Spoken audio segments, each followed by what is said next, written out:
Bonjour chers téléspectateurs d'Equinox Télévision, heureux de vous retrouver dans le cadre de la revue des Grandes Unes pour ce numéro de ce mercredi 4 juillet 2018 avec nos invités déjà installés pour commenter les principales unes parues ce jour, des unes que nous allons tout d'abord découvrir avant de les retrouver. Question d'échanger avec eux et commençons avec la Nouvelle Expression qui ce matin s'intéresse au Parlement africain et ce titre: pourquoi les chefs d'État ont préféré l'audit. Éclaboussé par des soupçons de corruption et de favoritisme depuis plusieurs années, le bureau du Parlement panafricain que préside Roger Kodo Ndang bénéficie d'une sorte de sursis. Les chefs d'État ont préféré l'audit à la suspension du budget pour voir plus clair en évitant de gripper le fonctionnement de l'institution. Le journal La Nouvelle Expression qui rappelle que parmi les résolutions adoptées à l'issue du 31e sommet de l'Union africaine qui s'est tenu le week-end dernier à Nouakchott en Mauritanie, figure cette relative donc à l'audit demandé par les chefs d'État africains en lieu et place de la suspension proposée par le Conseil exécutif de l'Union africaine. Le journal qui nous rappelle que les résultats de cet audit devraient en principe être connus d'ici novembre 2018. Le journal qui nous parle aussi des téléphones portables et de l'Organisation mondiale de la santé qui relève les dangers. Cancer, tumeur cérébrale, insomnie, voire accident de la circulation sont quelques-unes des conséquences de ces appareils sur la santé. En page sport, deux articles importants. Tout d'abord, cette grève qui paralyse les chantiers de la Coupe d'Afrique des Nations 2019 du côté du Garoua. Les travailleurs qui réclament des arriérés de salaire. On parle de 4 à 6 mois d'arriérés de salaire. Des travailleurs aussi qui réclament la régularisation de leurs cotisations sociales. L'article est à lire à la page 4, la grève qui devrait en principe se poursuivre ce jour si l'on s'en tient à cet article de la Nouvelle Expression. Des travailleurs qui réclament donc l'amélioration de ces conditions sociales et qui l'ont fait savoir hier et qui promettent de revenir aujourd'hui avec une mobilisation encore plus importante. Toujours en sport dans les colonnes de la Nouvelle Expression, l'invité qui n'est autre que l'ancien lion indomptable Salomon Olembe. Salomon Olembe qui parle du comité de normalisation, qui parle de la Coupe du Monde qui se déroule actuellement en terre russe, de la participation des équipes africaines de la récente Coupe d'Afrique des Nations remportée par le Cameroun et surtout parle de la Coupe d'Afrique des Nations 2019 que va abriter le Cameroun et se projette sur l'équipe nationale avec cette déclaration qui figure justement en petite une. C'est d'une bonne transition entre vieux et jeunes que naîtra l'équipe nationale conquérante, nous dit donc Salomon Olembe dans les colonnes de la Nouvelle Expression ce matin, qui consacre 2 pages à cette interview à lire absolument. L'œil du Sahel reste sur la Coupe d'Afrique des Nations. Il faut sauver la CAN 2019, nous dit l'œil du Sahel dans un dossier consacré ici aux pages 6, dans un dossier contenu aux pages 6 et 7 et consacré à la Coupe d'Afrique des Nations. Le journal revient sur cette grève observée dans le chantier de construction des infrastructures du côté de Garoua et précise que depuis le 2 juillet dernier, 500 techniciens travaillant dans certains chantiers de la prochaine Coupe d'Afrique des Nations à Garoua sont en grève. Ils réclament 4 à 6 mois d'arriérés de salaire à leur employeur Prime Potomac, l'une des 2 entreprises en charge des travaux dans cette partie du Cameroun. Après moult tractations, les grévistes ont décidé de crier leur colère en arrêtant le travail sur 3 chantiers. Pendant ce temps, le journal nous précise aussi que les prestataires de l'entreprise, eux aussi, viennent de saisir le gouverneur de la région pour réclamer des impayés qui s'élèvent à près de 3 milliards de francs CFA. Le journal qui donne la parole ce matin à Ben Modo, le président directeur général de Prime Potomac, qui déclare en substance que des gens tapis dans l'ombre œuvrent pour que le Cameroun n'abrite pas la Coupe d'Afrique des Nations. Lui qui ajoute que il attend donc le décaissement de plusieurs milliards de francs CFA par le gouvernement camerounais pour la poursuite de ces différents travaux et aussi pour le paiement des prestations, non seulement des différents prestataires, mais aussi le paiement des salaires des uns et des autres. Et en face, ces prestataires accusent Ben Modo d'avoir perçu déjà près de 18 milliards de francs CFA de la part du gouvernement camerounais. Info Matin s'intéresse ce mercredi à la Société camerounaise des dépôts pétroliers et ce titre, sauver la SCDP du chaos. C'est une déclaration de son ancien directeur général, aujourd'hui écroué à la prison centrale de Yaoundé-Kondengi, Jean-Baptiste Nguiniefa, qui s'ajoute donc au DGA, au pouvoir limité, s'ajoute désormais l'absence d'une expertise pour la sauvegarde de la société. Dans une tribune libre, l'ancien directeur général de la SCDP tire la sonnette d'alarme en faisant savoir qu'il y a tout simplement urgence à sauver la SCDP-SA, mais aussi à reformer toute la filière pétrolière en pétrochimique au Cameroun. Voilà ce que dit donc en substance Nguiniefa. Week-end s'intéresse au Sérail. Week-end et cette interrogation à sa grande une. Atangandi peut-il encore sauver Paul Biya? Comme en 1991, l'actuel ministre de l'administration territoriale va-t-il réussir à sortir son mentor du bourbier anglophone? S'interroge le journal qui propose des réactions sur le terrain après l'annonce du plan d'urgence humanitaire décidé par le président de la République, Paul Biya. Des réactions mitigées avec des populations qui estiment tout simplement que la charrue a été placée avant les bœufs. Le journal qui restant sur la crise anglophone nous parle des dégâts avec Paul Tasson qui paye le lourd tribut de la crise anglophone, menace et aussi sa résidence incendiée malgré ses efforts pour la paix, ou encore de décrispation toujours sur la crise anglophone. Ayoub Tabé va-t-il demander de déposer les armes? Il pourra, selon le journal Le Week-end, inviter les groupes armés à la table des négociations en échange de sa libération. Le plan d'urgence, ce que les ministres et les autres parlementaires ont contribué à lire dans les colonnes de ce journal ce matin, qui nous parle aussi de politique dans le département du Mungo. Le quotidien de l'économie, lui, parle de finances publiques et des pistes pour le paiement total de la dette due aux PME, les petites et moyennes entreprises, alors qu'à la fin du premier semestre 2018, seulement 5,6% du montant global attendu par les petites et moyennes entreprises est accordé par le gouvernement. Des mesures proches de certaines directives des institutions financières internationales sont l'objet de débats au sein de l'administration et du secteur privé afin de lever les contraintes qui pèsent sur la loi de finances 2018, nous dit le journal Le Quotidien de l'économie, qui parle aussi de présidentielle 2018 et de Maurice Kamto qui dévoile les contours de son projet de société. À lire dans les colonnes de ce journal. Le journal Mutation s'intéresse ce matin à l'université de Yaoundé 1. Mutation qui mène cette enquête sur le marchandage des notes par les enseignants dans cette relation incestueuse entre enseignants d'université et étudiants. Le phénomène s'est installé, nous dit Mutation, au campus d'Ongoa Ekele. Le chef de la cellule informatique explique dans les colonnes du journal ce matin ce phénomène du journal Mutation. Repère s'intéresse à la gestion du marché Mokolo et à ce règlement de compte dans la mafia, nous dit Repère, qui ajoute que le député Paul-Éric Djomgouis est bienvenu l'enquête du Missi, lié par un partenariat au contour fumeux. C'est très aujourd'hui autour de la gestion de ce marché. Ouest-Eco parle de crise anglophone à sa une ce matin et le directeur de l'Ambazonie qui est au bord de l'implosion.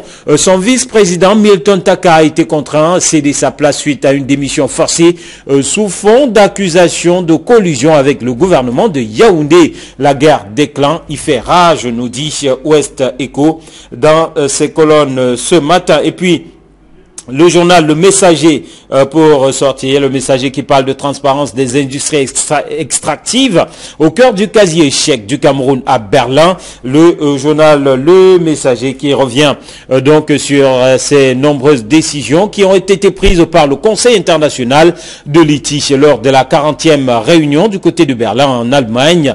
Le pays, le Cameroun, est renvoyé en session de rattrapage et le Cameroun qui a reçu un ensemble de mesures correctives qui doivent être respecté dans les 18 prochains mois s'il veut conserver son statut de pays conforme obtenu en 2013. Le journal Le Messager qui apporte donc des révélations importantes sur les défis qui attendent notre pays dans les prochains mois. Et puis crise anglophone, la prison de Kondengi échappe à une émeute à l'origine du grabuge, une guerre de leadership entre les nouveaux détenus en provenance de la prison centrale de Bouéa et d'anciens bagnards de la prison centrale de Kondengui.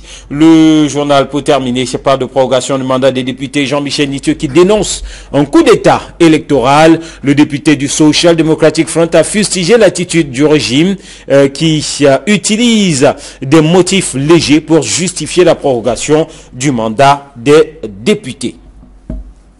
Voilà qui nous permet de retrouver ici nos invités sur ce plateau avec notamment Idriss Lissom qui, malgré le malheur qui le frappe, est avec nous ce matin. On lui présente tout d'abord nos condoléances. Le papa, voilà, qui s'en est allé hier.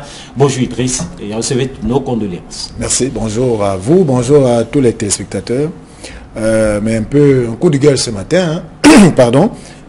Je vous assure que c'est la croix et la bannière entre Japoma et Ndokoti. Je pense pas, je sais pas, il y a cette route qui était en principe en chantier.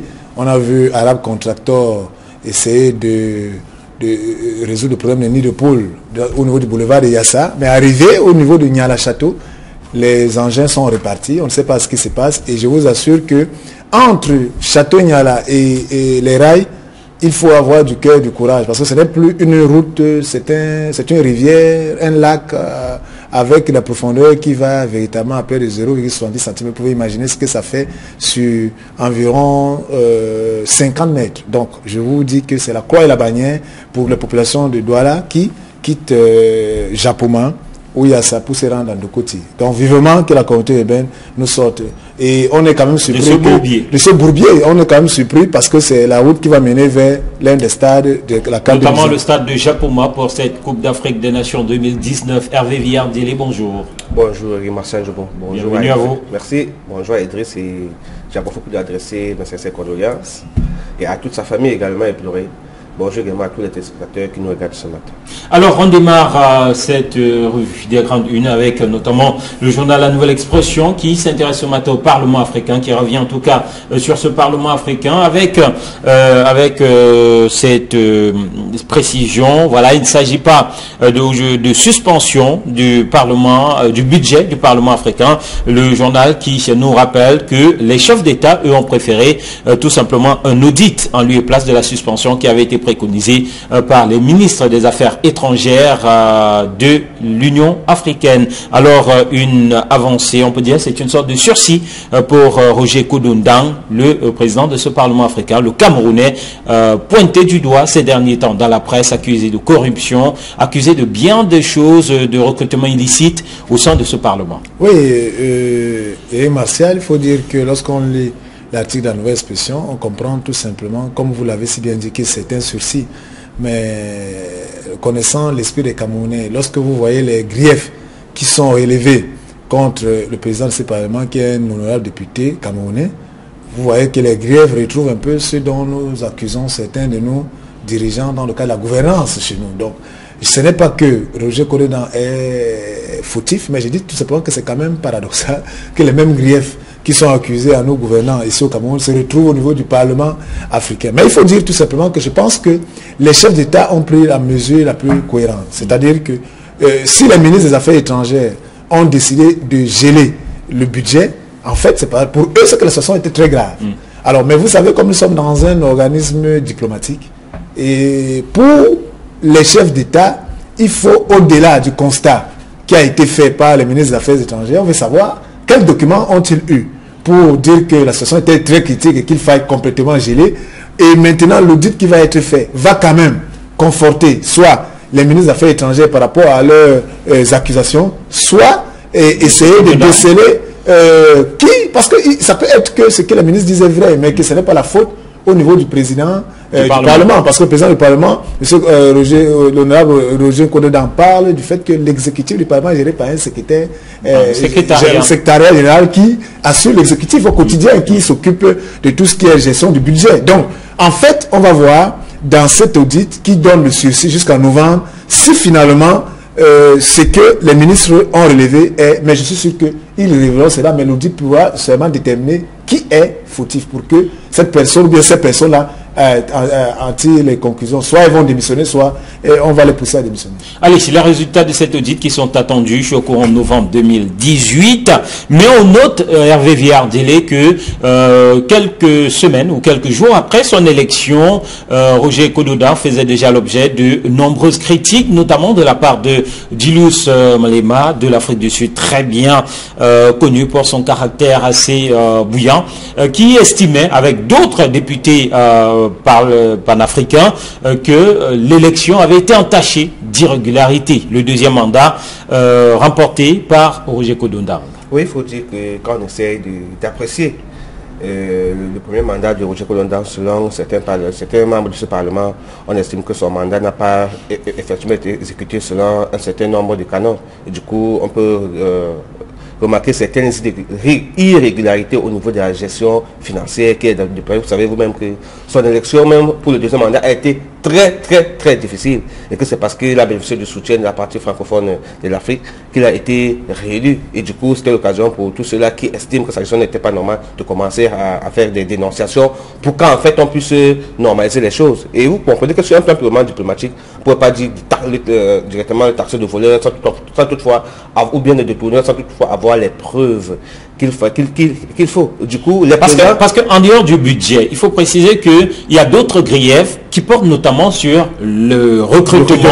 Voilà, et c'est l'un des aspects qui a été largement mis en avant. Exactement, ils estiment que notre compatriote Honorable Kododa ne gère pas ne fait pas usage ne gère pas comme cela devrait se faire parce que il y a une forme de favoritisme et de recrutement qui ne tient pas compte des normes qu'il faudrait faire. Certainement, certains pays doivent se sentir lésés des recrutements qui sont faits au niveau du Parlement africain. Du coup, on estime que non, c'est lui le responsable. Et quand on connaît la mentalité des Camerounais, du moins, ce qui se fait chez nous, comme on le disait tout à l'heure, Idriss, il est difficile de ne pas penser qu'il a été rattrapé au niveau de la gestion, au niveau du Parlement africain, par ce mauvais comportement qui est entre tous les dirigeants africains. Mais du moins, c'est un peu purement diplomatique pour ne pas ternir l'image du Cameroun au niveau de ce Parlement. Les présidents africains ont pensé que non, vraiment, c'est très tôt, ou bien du moins, c'est insensé de se prononcer sur ce genre de griefs très délicats et qui portent atteinte à la personnalité alors qu'on n'a pas encore suffisamment d'éléments rassemblés. Du coup, il est important d'abord qu'une enquête, un audit soit fait sur le plan financier et même une enquête pour comprendre ce qui se passe et pour se rassurer que ce ne sont pas seulement des dénonciations calomnieuses qui sont faites à l'endroit de l'honorable Kododa, qu'effectivement il y a des faits qui sont fondés et que c'est lui le principal responsable. Parce que dans la réaction qu'on peut constater, dit que non, lui, la gestion, ce n'est pas lui le principal gestionnaire, c'est le secrétaire général qui fait tout.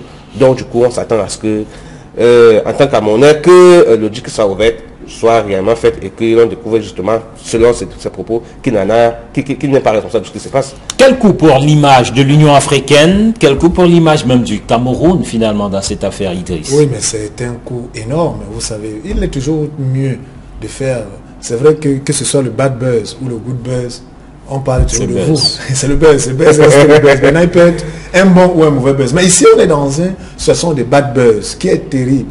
Parce que vous voyez, Julius Malema, qui est au centre de cette dénonciation et qui est bouillonnant, comme vous l'avez si bien relevé, comme on le lit dans la nouvelle expression, est péremptoire. C'est-à-dire pour lui, il relève que mais voilà quelqu'un pour qui on ne devait pas voter, c'est-à-dire qui ne devait pas être là, et qui aujourd'hui est là, et si même il y avait quelques failles dans son premier mandat, je pense que l'intelligence du président du Parlement africain aurait dû, à la sortie de son mandat quand même, lui-même devait initier un audit pour essayer de clarifier et de calmer les velléités de ceux-là qui pensent qu'il est un mauvais gestionnaire. Ça l'aurait sûrement aidé. Mais maintenant, il faut dire que sur le plan de l'image du Cameroun, ce n'est pas une très bonne image. Surtout si demain, l'audit vient à démontrer qu'il y a un problème de gouvernance, qu'il y a des mauvais recrutements et qu'il y a la gabégie et que la corruption a pris. Ça, je vous assure que sera comme une gifle à la figure du Cameroun, qui ceci viendra en mondovision démontrer que ce qui est reproché au niveau de l'interne est maintenant déporté sur la scène continentale. Et ça, je vous assure que ce n'est pas du tout gai. Et ceci peut être un frein à plusieurs autres campagnes camerounaises sur le plan africain et mondial. On dirait, mais ces gens qui avaient leurs mauvaises habitudes, il faut les amener partout. Donc vous voyez, c'est pas bien. Donc vivement que l'audit Mais vous connaissez aussi, c'est aussi un champ de bataille diplomatique. La diplomatie pourra peut-être amener à ne pas salir l'image du pays et à pousser le président à sortir, à déposer des actes. Donc vous voyez, il y aura plusieurs schémas, plusieurs options, plusieurs scénarios qui peuvent se dessiner. Parce que c'est là où la diplomatie, je pense qu'il va aussi se mettre en branle. Notre diplomatie, vous savez, les Camerounais... Notre diplomatie discrète. Bon, discrète, oui. Et même par ailleurs, mais vous savez... c'est vrai qu'un succès comme celui de Korodan était un succès diplomatique.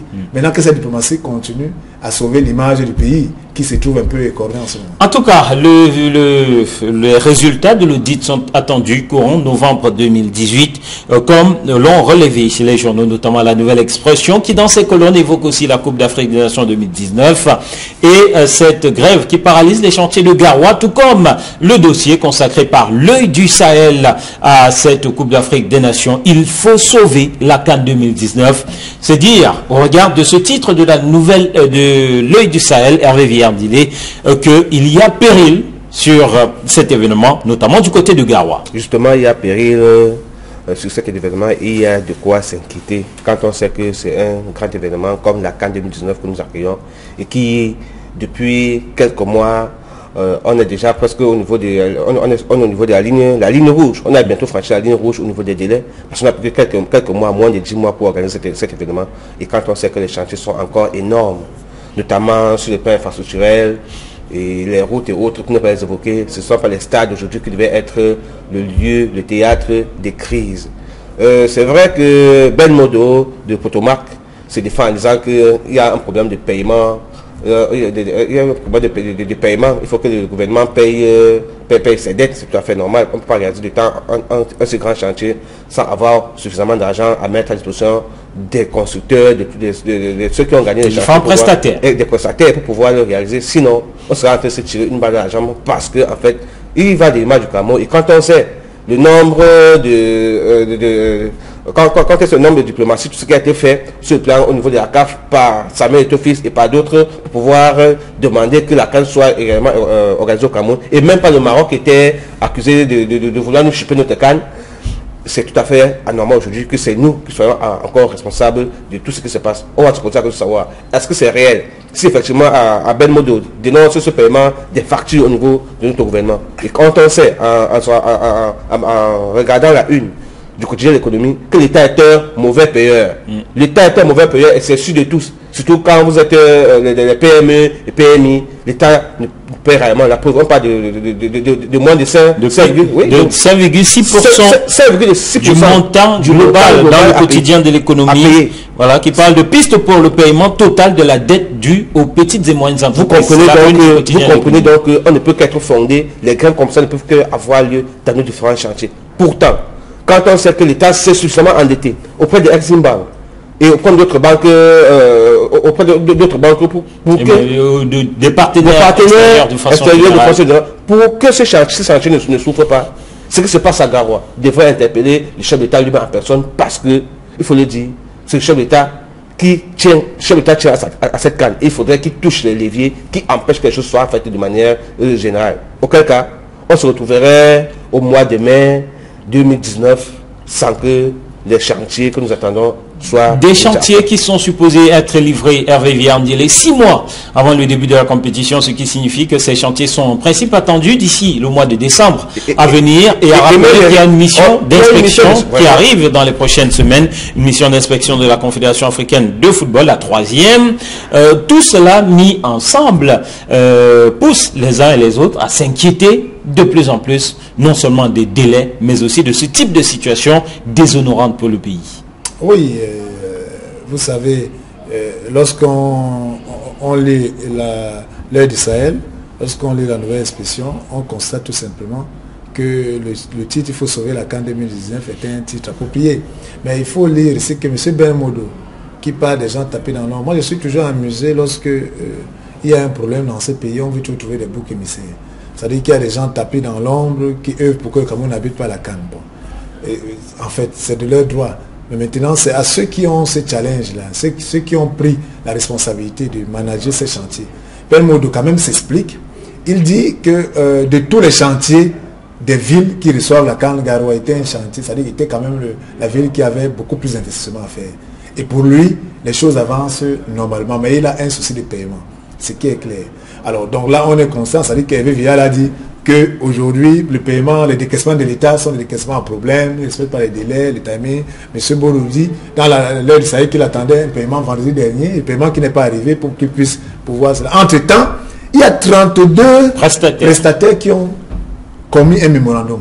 Alors, on ne va pas dire quand même que 32 prestataires, ce n'est pas un prestataire, ce n'est pas 10, ce n'est pas 20. C'est 32 personnes qui attendent de l'argent de M. Modo. 3 milliards. Et qui s'interroge que M. Modo a reçu 18 milliards. C'est vrai que dans ces 18 milliards, peut-être avec les différentes lignes budgétaires, les différents chantiers, on ne peut pas dire que tout l'argent devait être réservé. Parce qu'il faut préciser que Prime Potomac gère 3 chantiers du côté de Garoua. Tout à fait. Donc, mais là, c'est 500 techniciens travaillant dans ces chantiers qui ont décidé d'arrêter. 4 à 6 mois d'arriéré de salaire. Je pense quand même que c'est beaucoup. Même pour M. Ben Modo, je ne sais pas si lui n'a pas eu son salaire pendant 1 ou 2 mois. Ouais, ça pour dire que c'est quand même inacceptable que les gens qui travaillent et qui travaillent dur ne puissent même pas, dans un chantier comme celui de la Cannes, ne puissent pas pouvoir avoir leur salaire et subvenir à leur... C'est quelque chose... Donc, c'est toujours une question de gouvernance, moi je pense. Je suis persuadé que si, connaissant les difficultés de financement de l'État, en termes du fait que la mise à des disponibilités des fonds, il faut...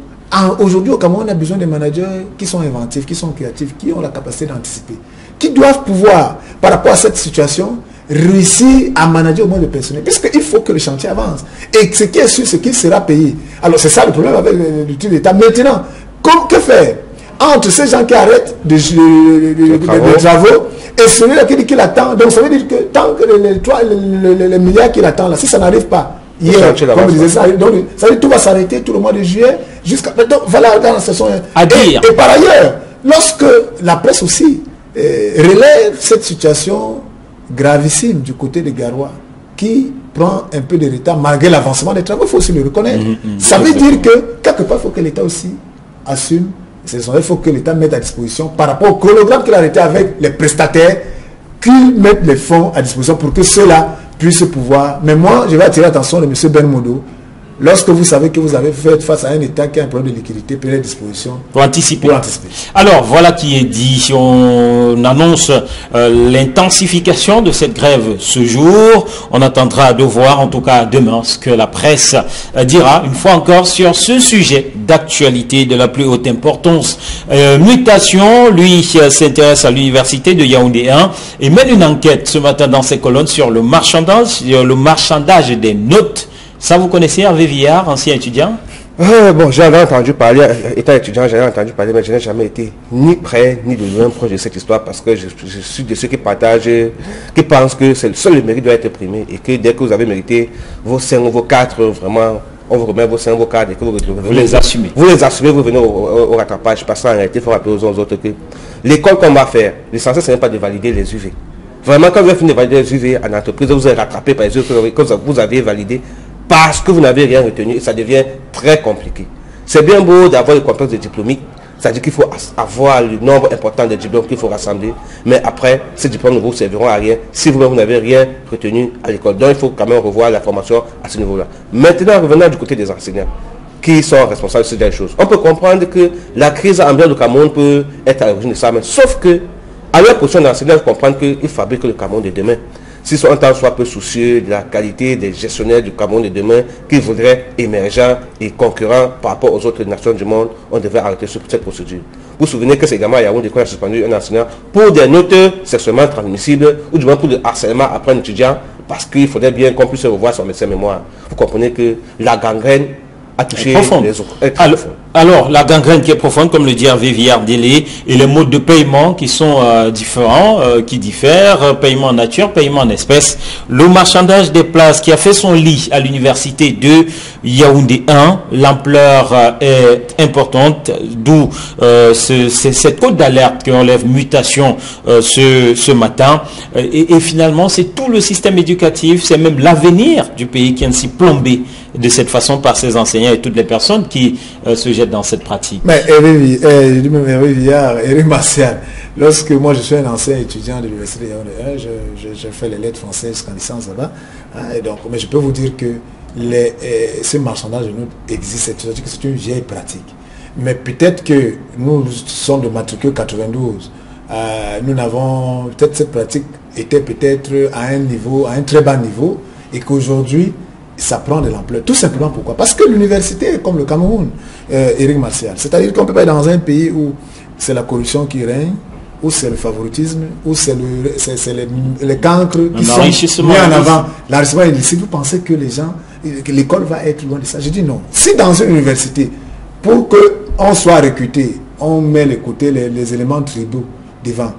C'est-à-dire, au lieu de prendre les meilleurs, on prend les gens parce que tu as tel enseignant qui est de tel objet, il va t'encadrer parce que, c'est-à-dire, il n'y a plus la méritocratie. Soyez d'accord avec moi que ces enseignants qui vont venir encadrer ces étudiants ne vont être là pour se faire les poches. Ça, c'est d'un. Et de deux, si dans une université, on se retrouve où les étudiants ne viennent pas dans les cours et savent que, soit de manière sexuelle, soit à travers, en offrant leur sexe, soit en payant auprès des chargés de TD, telle note, ils vont avoir la moyenne. C'est pour cela que vous allez voir que les cours sont désertés. Il y a des étudiants, je vous assure, à l'université, que ce soit un ou ailleurs, qui ne viennent jamais. Mais vous verrez le nom, le jour validé. Ils sont tout validés, ils sont pas mis c'est connu. Ces étudiants-là. Et après, vous voyez comment il y a le revers de la médaille. Tout le monde dit, mais le niveau a baissé. Il y a des gens qui n'ont pas, il y a des gens ici qui sont docteurs, ils ont le master, ils ont les licences professionnelles, ils ont les licences. Mais véritablement, quand vous échangez avec ces personnes, ils n'ont pas de contenu. Tout simplement pourquoi? Parce qu'ils ont choisi ces raccourcis.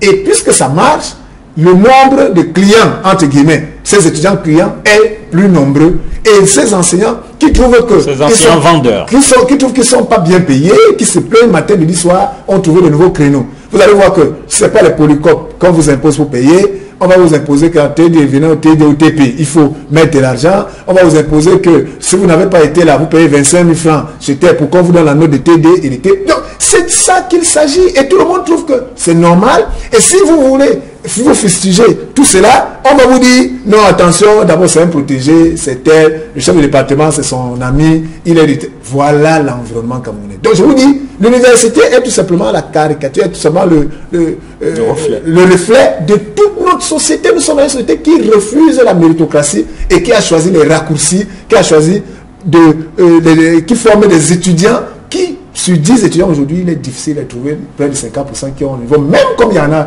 des bons étudiants. Mais je vous assure que ceux-là qui marchandent, qui payent les notes, qui payent les positions, sont plus nombreux et c'est inargue même ceux qui passent les nuits blanches à pouvoir apprendre, à pouvoir faire. C'est ça. Et c'est encouragé. Vous verrez que le nombre de déperditions des étudiants, ceux qui se battent à travers leur intérêt, qui n'ont pas de soutien, est très élevé. Il te dit, mais à quoi ça sert d'aller, de se battre, de préparer le cours, de faire des trucs. Après, quand on va au Babillard, on voit que tu es peut-être 100e ou 20e. Et les gens qui sont en tête, ils ne sont jamais venus au cours, tout le semestre. Mais c'est eux qui ont les premières notes. Voilà, qui est dit. Et puis pour sortir cette une du journal Le Messager qui s'intéresse à la transparence des industries extractives, le Cameroun, mauvais élève, Idriss, sur cette actualité. Oui. 18 mois pour se rattraper, 18 mois pour le Cameroun. Mais vous savez, le Cameroun est toujours champion de se mettre à jour lorsqu'il faut atteindre l'objectif. Et nous pensons souvent que pour les industries de transparence, les industries extractives, de transparence des industries extractives, l'ITIE, donc est une structure qui vérifie véritablement aujourd'hui. Parce qu'on avait constaté que les pays, il y a comme une malédiction de la richesse du sol. On a constaté que c'est les pays où il y a trop de diamants, trop d'or, trop de pétrole, trop de guerre, qu'il y a la guerre, qu'il y a des... Parce que justement, il y a comme cette malédiction. Alors on a créé cette structure pour pouvoir amener les gouvernements à être transparents, soit dans la gestion de ces industries, soit dans la passation des marchés et tout ce que cela comporte. Le Cameroun a réussi à intégrer l'ITIE parce qu'il y a un cahier de charges. Il faut véritablement démontrer que vous êtes transparent. Mais nous avons pensé que puisque nous sommes déjà arrivés à ce groupe, à cette initiative, c'est terminé. on peut rentrer à nos anciennes habitudes et on ne sait pas que cette activité, elle est permanente. Il y a un bureau qui est à Yaoundé qui fait le suivi dans tous les sites au Cameroun et qui, chaque trimestre, chaque mois, présente des rapports. Et il y a des ONG internationales et même les bailleurs de fonds. On a GIZ, par exemple, qui a toute une structure, REMAP, qui est là et qui travaille sur cette question et qui documente tous les éléments liés à la non-transparence. Je vais vous prendre un exemple simple pour chuter. Regardez, l'or a été découvert à Ezeka. Pendant de novembre à mai dernier, l'or alluvionnaire, c'est-à-dire l'or a été presque pillé. Personne ne peut vous dire la quantité d'or qui a été exploitée. Personne ne peut vous dire combien de kilos de lingots d'or ont été vendus. Personne ne peut vous donner la traçabilité de ça. C'est ça qu'il s'agit. Mais entre-temps, tout a été fait. Les gens ont pris de l'or, ils l'ont vendu, ils s'en sont allés, aucune trace. Et le capable, qui est cette structure de l'État, qui est là pour charger, pour faire des trucs, n'avait que ses yeux pour pleurer et peut-être se retrouver, je pense, avec 2 lingots d'or. Donc je dis, il n'y a pas de transparence dans nos industries extractives et la Côte d'Alert, si ça ne change pas, le Cameroun va retrouver les mauvais élèves. Voilà, une fois encore, une situation véritablement à la camerounaise. Merci à vous, Idriss Lissom. Merci à Viard Dielich. Merci à vous qui êtes restés en notre compagnie, madame, monsieur. Demain sera notre jour. Nous serons là pour un autre numéro de la revue des Grandes Unes sur Equinox Télévision. Entre-temps, nous souhaitons de passer tout simplement une bonne journée en compagnie de nos programmes. Au revoir.